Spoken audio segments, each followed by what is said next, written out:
Ekizibu kiva ludda wakanso kembaddizeyo katondo nnyo kuba ngenda mukwata mpola.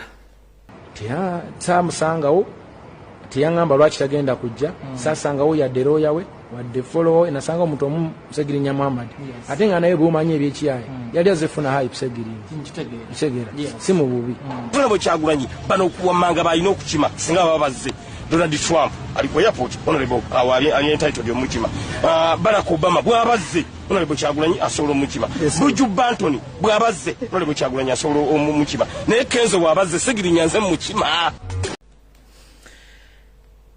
Kenzo bwe yagenda mu America ku mirimu gye emitongole n'ayogera ebigambo bingi nnyo ng'olwenteekateeka yaba basavinga essaawa zino bagenda mujjako omukazi Rema Namakula bamukwasa Hamza Semunya kiri ku record yalinze ne Kojja omugezi twali ku conference call ne tukubira omukulu oyo Eddy Musuuza ne tumubuulira buli ekiri ku ground okusinziira ku sources zaffe ne tulooza twogedde n'omuntu ategedde ensonga era ne twawukana bulungi nnyo nga tewali anyiize munne ffe ne twamanya nti olwedde abadde mu communication naani ne Robert Kyagulanyi Ssentamu mu bintu Robert Kyagulanyi Ssentamu byamugamba nti mu bintu byonna by'okoze togeza ne weetantala okudda ku ludda lwa gavumenti kubanga bennyini bali mu lukolo lwa okutta n'okutwala mukazi wo nabimugamba ng'obuntu wayita ennaku ntono nnyo omwami ono kumbe yali amaze okukola deal ne gavumenti ng'ava mu America buli kimu bamaze okisootinga out kati njala kubuuza gwali osubira nti olina intelligence esinga Robert Kyagulanyi Ssentamu yamanya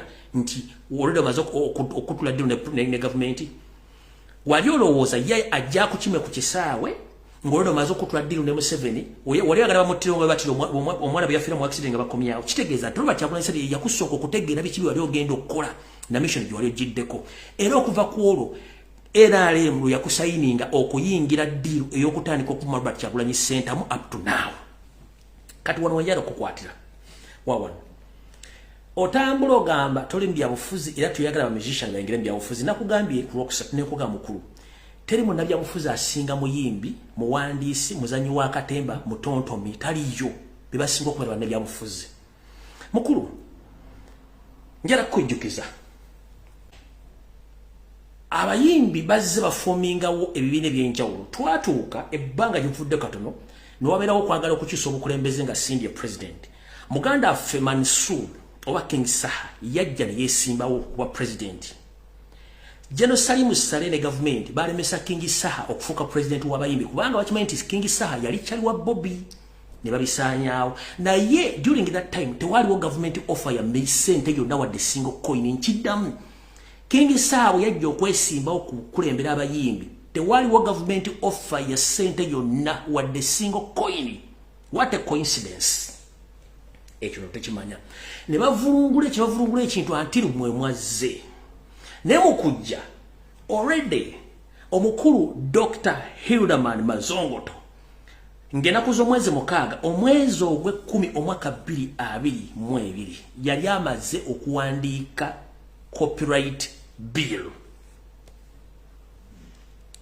yiyo yali amaze okuwandiika corporate bill ngera tugende mpola ng'agiwandiise on behalf of all artists and musicians wano njala kugambira ekigambo kye bayita corporate okimanyi tugende mpola nga tinagenda ku corporate gobwazze okwesimbawo ne Mwanyoko Shiba.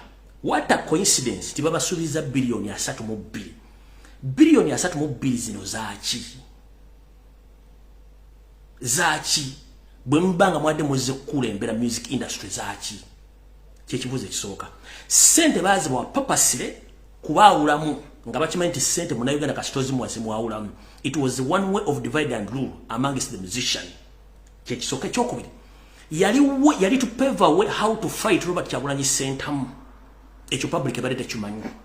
Ekirala sente zebakuwa zaali za corporate zaali za Robert Kyagulanyi Ssentamu n'abatakkiririza mu NRM ero kikoze bulungi.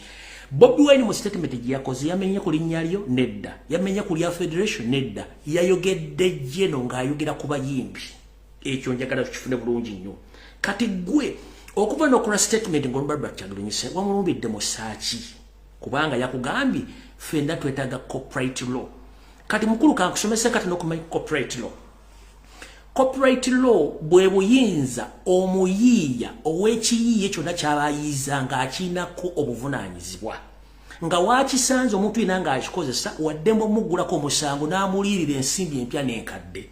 Muno mwe muli okuwandiika obutabo, ennyimba, emizannyo, n'ebintu byonna nga gwe nannyini kyo ng'omuntu ogenda okukikozesa ajja kukusaba lukusa. Bw'aba takusabye lukusa alina okikigula nga ssente ziddawo. Ne kati TV zizanya music wamwe tebabasasula ssente. Kampuni z'amasimu zikosa music wamwe tebabasasula ssente. Amabala gakozesa music wamwe tebabasasula ssente.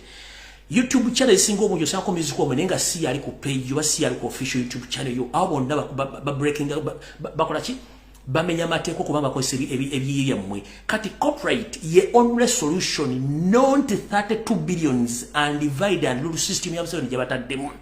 Kyagulanyi kyakugamba njala kutegeeza nti omukulu byayogedde nti nakusindike wa Dr. Hilderman njala kubuuza ne muganda we Silver Kyagulanyi ne Bojingo oba Hamilton Bojingo yabadde abawa direction y'abantu ofuna mulindo okukolaga nabo.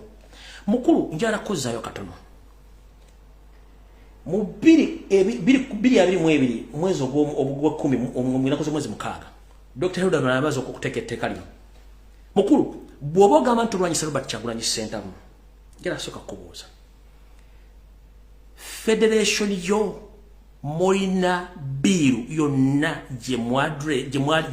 moina biru yonna gye mwadraftinze ng'ekwatagana ku corporate law ey'abayimbi mu Uganda.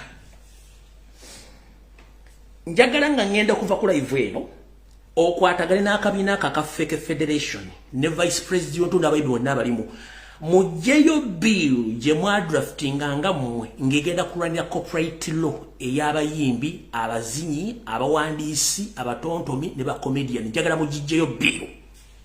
Kati president byabadde akwadressinga ku Dr. Hilderman. Dr. Hilderman is a member of parliament atuula ku kakiiko akakwasaganya ku culture mu Uganda music industry. Teri muntu yenna muna Uganda asobola kuwandika kiwandiiko ne kigenda mu parliament ne bakiteesaakira ne kifuuka etteeka.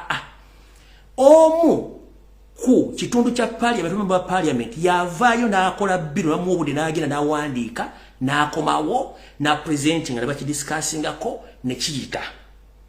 Yensonga lwaki mu 2022 Dr. Hilderman yawandiika biru parliament n'emuwa n'obudde afuluma agenda drafting ebiru n'agikomyewo.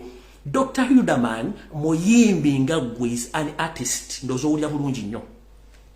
Dr. Hilderman atutta obudde mu recent few weeks back nga abanoonya one by one addressing ku bintu bino mwagaana okukwata amasimu n'omusinkana.